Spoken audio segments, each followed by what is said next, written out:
নমস্কাৰ কেইবাজনো ভিউৱাৰ্ছে মোক কৈ আছিল যে নজনাকে নুহুনাকে নথকাকে এনে ধৰণৰ বাক্যবোৰ যদি আমি ইংৰাজীত ক'ব লগা হয় আমি কেনেদৰে ক'ব পাৰো তাৰ ওপৰত এটা ভিডিঅ' প্ৰস্তুত কৰিব লাগে গতিকে আজিৰ এই ভিডিঅ'টোত মই আপোনালোকক ক'বলৈ যত্ন কৰিছো আমি যদি এনে ধৰণৰ বাক্য আমি আমাৰ ডেইলি লাইফত ব্যৱহাৰ কৰিব লগা হয় তেনে ক্ষেত্ৰত আমি কেনেদৰে বাক্যটো ক'ব পাৰো বা কেনেদৰে ইংৰাজীলৈ ট্ৰান্সলেট কৰিব পাৰো গতিকে ভিডিঅ'টো খুব ইন্টাৰেষ্টিং আৰু খুব ইম্পৰ্টেন্ট হ'ব আপোনালোকে স্কিপ নকৰাকৈ হেকলৈকে চাব কনসেপ্টটো বুজি লবলৈ যত্ন কৰিব সো আহক এটা ভিডিঅ'টো আৰম্ভ কৰো এতিয়া আমি এনে ধৰণৰ বাক্যবোৰ কেনেদৰে ইংৰাজীলৈ ট্ৰান্সলেট কৰিব পাৰো বা কেনেদৰে ইংৰাজীত ক'ব পাৰো দুই এটা এক্সাম্পলৰ মাধ্যমে বুজিবলৈ যত্ন কৰো এতিয়া আপোনালোকে স্ক্ৰিনত এটা বাক্য দেখিছে বাক্যটো চাওক কি কৈছে তুমি মোৰ সহায়ৰ অবিহনে একো কৰিব নোৱাৰা এই বাক্যটো চাওক তুমি মোৰ সহায়ৰ অবিহনে একো কৰিব নোৱাৰা ইয়াত কোন সাবজেক্টটো কোন হয় ইয়াত সাবজেক্টটো তুমি হয় আৰু কৰিব নোৱাৰা এবিলিটিৰ কথা কৈছে প্ৰেজেন্টৰ কথা কৈছে তেতিয়া আমি প্ৰেজেন্ট টেন্সত বাক্যটো ফৰ্ম কৰিম প্ৰথমতে আমি ক'ব লাগিব তুমি একো কৰিব নোৱাৰা তুমি একো কৰিব নোৱাৰা বুলি কোৱাৰ লগে লগে আমি তুমি কাৰণে ব্যৱহাৰ কৰিম ইউৰ এবিলিটিৰ কথা কৈছে তেতিয়া আমি ক্যান ইউজ কৰিম এবিলিটিৰ কাৰণে ক্যান আৰু কৰিব নোৱাৰা বুলি কোৱাৰ লগে লগে আমি ক্যানট ইউজ কৰিম ইউ ক্যানট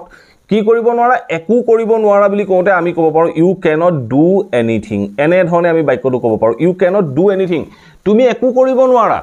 কাৰ অবিহনে মোৰ সহায়ৰ অবিহনে বা মোৰ অবিহনে তেখেতৰ অবিহনে এনে ধৰণে আমি যি ক'ব লগা হয় তাৰ পিছত আমি ক'ব পাৰো যে ইউ কান্ট ডু এনিথিং অবিহনে বুলি কোৱাৰ লগে লগে আমি এটা প্ৰিপজিশন ইউজ কৰিব লাগে এইটো হ'ল উইদাউট যেতিয়া আমি উইদাউট ব্যৱহাৰ কৰিম এই উইদাউটটোৱে অবিহনে বুজাব মই বাক্যটো ক'লো কি you can't do anything without কাৰ কিহৰ অবিহনে মোৰ সহায়ৰ অবিহনে তেতিয়া আমি ক'ব পাৰো উইদাউট মাই হেল্প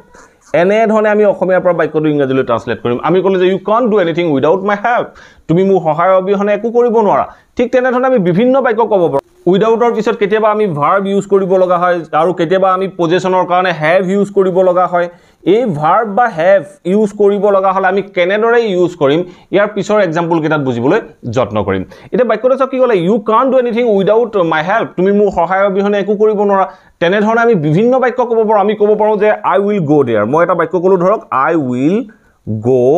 দেয়াৰ মই তালৈ যাম I will go there মই তালৈ যাম মই তালৈ কেনেদৰে যাম মই ধৰক মই যদি কওঁ তোমাৰ অবিহনে বুলি কওঁতে মই ক'ব পাৰো I will go there without you এনে ধৰণে আমি বাক্যটো ক'ব পাৰো without you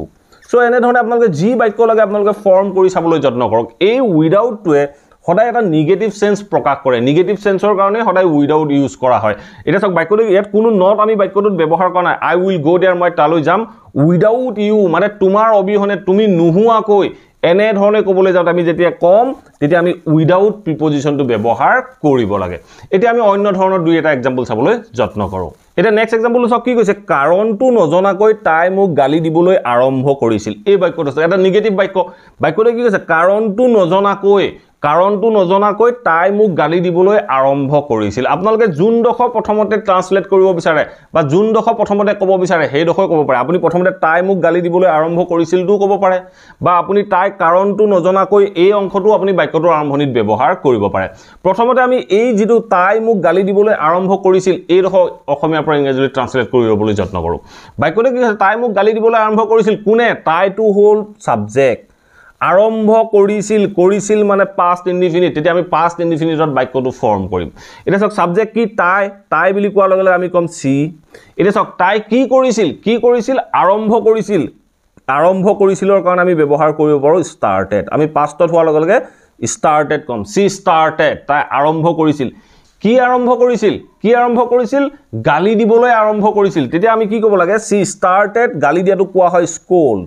এটা চাওক স্কল্ড আমি ক'ব নোৱাৰো কাৰণ কিয় ইট স্টাৰ্টেড এনেকুৱা এটা ভাৰ্ব এই ভাৰ্বটোৰ পিছত যিটো এটা নেক্সট ভাৰ্ব আহিব সেই ভাৰ্বটোত সদায় আইএনজি ব্যৱহাৰ হয় সি স্টাৰ্টেড স্কল্ডিং তাই গালি দিবলৈ আৰম্ভ কৰিছিল কাক আৰম্ভ কৰিছিল চাওক তাই মোক গালি দিবলৈ আৰম্ভ কৰিছিল সি স্টাৰ্টেড স্কল্ডিং মি তাই মোক গালি দিবলৈ আৰম্ভ কৰিছিল এটা চাওক বাক্যটো কি ক'লে সি স্টাৰ্টেড স্কল্ডিং মি তাই মোক গালি দিবলৈ আৰম্ভ কৰিছিল কেনেকৈ কাৰণটো নজনাকৈ গালি দিবলৈ আৰম্ভ কৰিছিল কাৰণটো নজনাকৈ ইয়াত আমি কোনো নট নো লগোৱাৰ কোনো প্ৰয়োজন নাই আমি লগাম নজনাকৈ বুলি কওঁতে আমি কম উইদাউট এই উইদাউটটোৱে হ'ল এটা নিগেটিভ ওয়াৰ্ড আমি ক'লো যে উইদাউট এতিয়া চাওক কাৰণটো নজনাকৈ কাৰণটো জানি বুলি কওঁতে আমি কি কম জনাৰ ক্ষেত্ৰত আমি নো ভাৰ্ব ইউজ কৰো তেতিয়া আমি উইদাউট এটা প্ৰিপজিশন হয় এই প্ৰিপজিশনৰ পিছত যদি আমি এটা ভাৰ্ব ইউজ কৰো এই ভাৰ্বটো সদায় জিৰান ফৰ্মত ব্যৱহাৰ কৰিব লাগিব আমি ক'ব লাগিব উইদাউট নোইং কি নজনাকৈ উইদাউট নোইং মানে নজনাকৈ কি নজনাকৈ এই কাৰণটো নজনাকৈ তেতিয়া আমি ক'ব লাগিব উইদাউট নোইং দা ৰিজন এনে ধৰণে আমি বাক্যটো অসমীয়াৰ পৰা ইংৰাজীলৈ ট্ৰান্সলেট কৰিব পাৰো আমি কি ক'লো সি স্টাৰ্টেড স্কল্ডিং মি উইদাউট নোইং দা ৰিজন তাই কাৰণটো নজনাকৈ মোক গালি দিবলৈ আৰম্ভ কৰিছিল এনে ধৰণে আপোনালোকে বিভিন্ন বাক্য ফৰ্ম কৰি চাবলৈ যত্ন কৰক মই যদি কওঁ সি লেফট হাৰ হোম উইদাউট লিসেনিং হাৰ মাদাৰ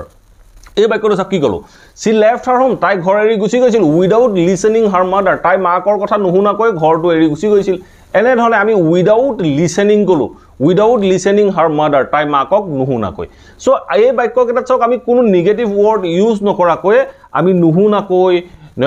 বা নজনাকৈ এনে ধৰণে কৈ থাকিব পাৰো এতিয়া চাওঁ অন্য এটা আমি এক্সাম্পল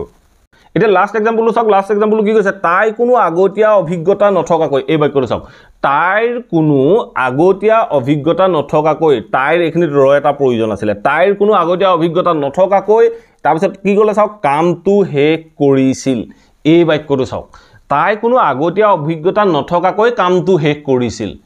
এটা চাওক এই বাক্যটো কোনটো টেন্সৰ কৰিছিল বুলি কৈছো পাষ্ট ইনডিফিনিট টেন্সৰ সাবজেক্ট কোন তাই হয় কোনে এই তাইটোৱে কৰিছিল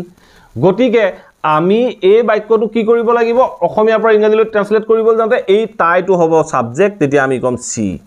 এটা চাওক পাষ্ট ইনডিফিনিট টেন্সৰ বাক্য পাষ্ট ইনডিফিনিট ভাৰ্বটো কি তাই কি কৰিছিল এই শেষ কৰিছিল শেষ কৰাটো ভাৰ্ব তেতিয়া আমি কমপ্লিটেড ফিনিশড কোনবা এটা ভাৰ্ব ইউজ কৰিব পাৰো আমি ক'ব পাৰো যে সি ফিনিশড এটা চাওক সি ফিনিশড তাই শেষ কৰিছিল কি শেষ কৰিছিল তাই কি শেষ কৰিছিল তাই কামটো শেষ কৰিছিল এই কামটো হ'ল অবজেক্ট তেতিয়া আমি কম সি ফিনিশড দা টাস্ক এই টাস্ক মানে হ'ল কাম আমি কৈছো যে সি ফিনিশড দা টাস্ক তাই কামটো শেষ কৰিছিল তাৰ পিছত চাওক কি কৈছে কেনেদৰে শেষ কৰিছিল কোনো আগতীয়া অভিজ্ঞতা নথকাকৈ আগতীয়া অভিজ্ঞতা মানে আমি ক'ব পাৰো প্ৰায়ৰ এক্সপেৰিয়েন্স তেতিয়া আমি ক'ব পাৰো উইদাউট নথকাকৈ বুলি কওঁতে আমি ব্যৱহাৰ কৰিম উইদাউট এতিয়া চাওক এটো ষ্টেট অফ পজিশনৰ কথা কৈছে কোনোবা এটা বস্তু থকা বা নথকাৰ কথা কৈছে আগতীয়া অভিজ্ঞতা নথকাকৈ বুলি কোৱাৰ লগে লগে আমি উইদাউটৰ পিছত ষ্টেট অফ পজিশনৰ কাৰণে তাই কাৰণে হেজ ইউজ কৰিব লাগিছিল কিন্তু ইয়াত আমি কি কৰিম উইদাউটৰ পিছত যদি থকাৰ কথা ক'বলৈ যাওঁ তেনেকুৱা ক্ষেত্ৰত আমি হেভৰ লগত আইএনজি ইউজ কৰো তেতিয়া আমি ক'ব লাগে উইদাউট হেভিং মানে নথকাকৈ উইদাউট হেভিং কি নথকাকৈ প্ৰায়ৰ মানে আগতীয়া সো আমি ক'ব পাৰো যে she finished the task without having prior experience এনে ধৰণে আমি বাক্যটো ইংৰাজীলৈ ট্ৰান্সলেট কৰিব পাৰো সো আমাৰ সেন্টেন্সটো কমপ্লিট হৈ গ'ল আমি ক'লো যে she finished the task without having prior experience তাই কোনো আগতীয়া অভিজ্ঞতা নথকাকৈ কামটো শেষ কৰিছিল এনে ধৰণে আমি বিভিন্ন বাক্য কৈ চাবলৈ যত্ন কৰিব লাগে সি ৰোড দা মেইল উইদাউট হেভিং হাৰ ল্যাপটপ মানে সি ৰোড দা মেইল মানে তাই মেইলটো লিখিছিল উইদাউট হেভিং হাৰ ল্যাপটপ তাই ল্যাপটপটো নথকাকৈ তাই মেইলটো লিখিছিল এনে ধৰণে দুই চাৰিটা বাক্য ফৰ্ম কৰি চাবলৈ যত্ন কৰক আপোনালোকৰ বাবে কনসেপ্টটো সহজ হৈ পৰিব আশা কৰো এই ভিডিওটো নিশ্চয় ভাল পালে যদি ভাল পালে প্লিজ ভিডিওটো লাইক কৰি সকলোৰে মাজত শেয়াৰ কৰি যাবলৈ নাপাহৰিব আৰু যদি চেনেলটো সাবস্ক্ৰাইব কৰা নাই সাবস্ক্ৰাইব কৰি অল নোটিফিকেশন অন কৰি লব thank you for watching this video have a nice day